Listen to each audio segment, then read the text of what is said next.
Hello and welcome. My name is Miss Johnson, and we will continue on our journey of reading some books together. We have previously read The Jolly Postman or Other People's Letters. We learned how some fairy tale characters sent some letters to each other. Today I'll be reading a book that also deals with letters, but this time we'll look more into what the author and illustrator do. So today we'll be reading the book The Day the Crayons Quit by Drew Daywald and pictures by Oliver Jeffers. You may notice I said two names after saying the title. Do you know why I said them? These two names belong to the author and illustrator. When you see the word by on the cover of a book, this lets you know who wrote the words we are about to read.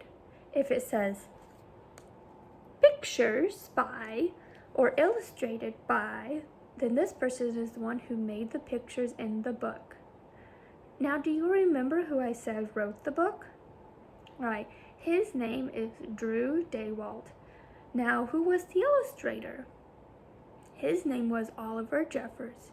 If you want to learn more about an author or an illustrator, you can turn to the very last page of the book and you can find more information on them.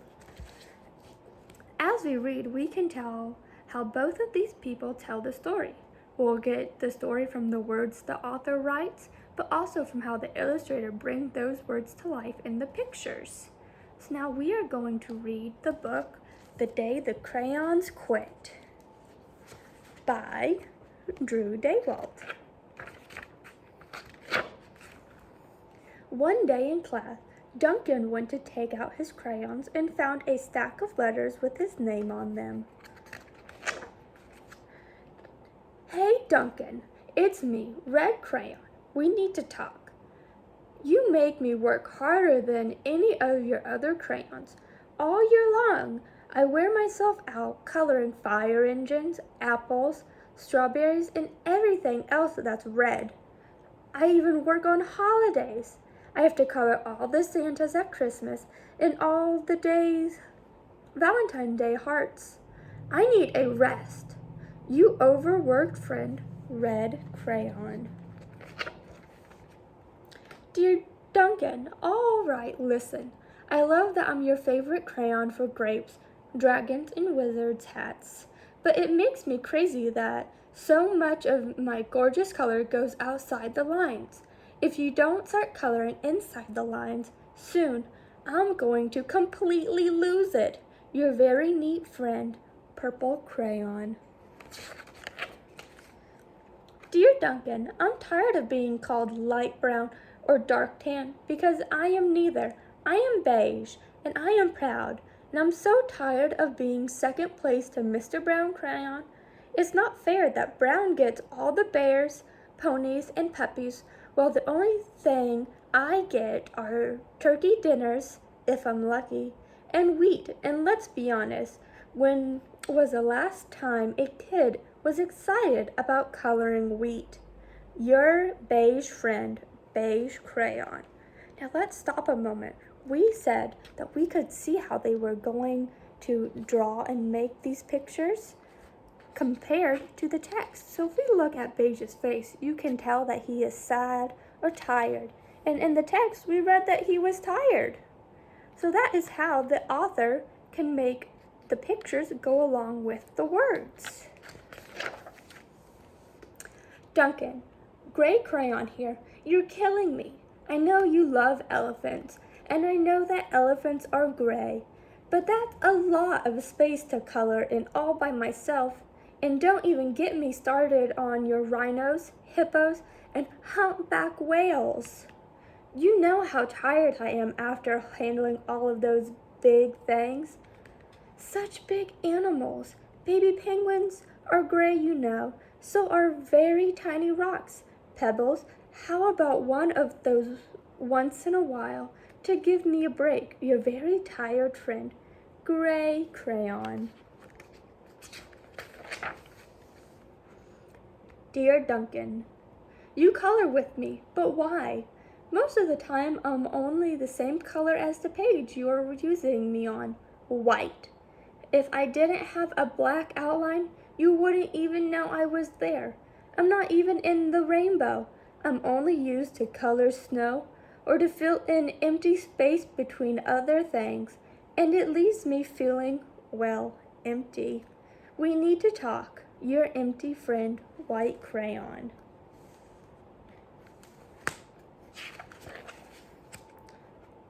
Hi, Duncan. I hate being used to draw the outline of things that are colored in by other colors, all of which think they're brighter than me. It's not fair when you use me to draw a nice beach ball and then fill it in with the colors. The ball with all the other colored crayons. How about black beach balls sometime? Is that too much to ask? Your friend, Black Crayon. Dear Duncan, as Green Crayon, I am writing for 2 reasons. One is to say I'd like my workloads of crocodiles, trees, dinosaurs, and frogs. I have no problem and wish to congratulate you on a very successful coloring things green career so far. The second reason I write is for my friends Yellow Crayon and Orange Crayon, who are no longer speaking to each other. Both crayons feel they should both be the color of the sun. Please settle this soon because they're driving the rest of us crazy. Your happy friend, Green Crayon. Dear Duncan, Yellow Crayon here. I need you to tell Orange Crayon that I am the color of the sun. I would tell him, but we are no longer speaking, and I can prove I'm the color of the sun too. Last Tuesday, you used me to color in the sun of your Happy Farm coloring book. In case you've forgotten, it's on page 7. You can't miss me. I'm shining down brightly on a field of yellow corn. Your pal and the true color of the sun, Yellow Crayon. Dear Duncan, I see Yellow Crayon already talked to you. The big whiner. Anyways, could you please tell Mr. Tattletale that he is not the color of the sun? I would, but we're no longer speaking. We both know I am clearly the color of the sun because on Thursday you used me to color the sun on both the Monkey Island and Meet the Zookeeper pages in your Days at the Zoo coloring book. Aren't you glad I'm your pal? Ha, your pal, and the real color of the sun. Orange Crayon. Dear Duncan, it's been great being your favorite color this past year, and the year before that, and the year before that. I really enjoyed all of the oceans, lakes, rivers, raindrops, rain clouds, and clear skies. But the bad news is that I am so short and stumpy, I can't even see over the railing in the crayon box anymore. I need a break. Your very stubby friend, Blue Crayon. Duncan. Okay, listen here, kid. You have not used me once in the past year. It's because you think I'm a girl's color, isn't it? Speaking of which, please tell your little sister I said thank you for using me to color in her little princess's coloring book. I think she did a fabulous job of staying inside the lines. Now back to us. Could you please use me sometimes to color the occasional pink dinosaur or monster or cowboy? Goodness knows they could use a splash of your unused friend, Pink Crayon. Hey Duncan, it's me, Peach Crayon. Why did you peel off my paper wrapper? Now I'm naked and too embarrassed to leave the box. I didn't even have any underwear. How would you like to go to school naked? I need some clothes. Help, your naked friend, Peach Crayon. Well, poor Duncan just wanted to color, and of course he wanted his crayons to be happy, and that gave him an idea. Now, what do you think his idea could have been? Let's turn the page and see. When Duncan showed his teacher his new picture, she gave him an A for coloring. Look at how he used the colors in different areas. He has a yellow sky. He has a orange humpback whale.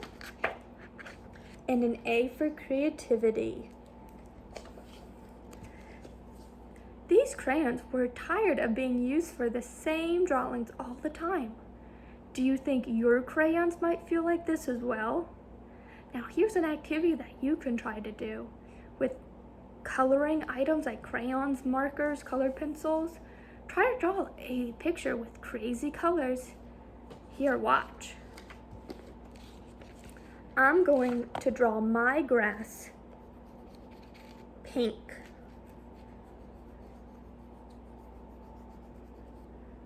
And now I'm going to have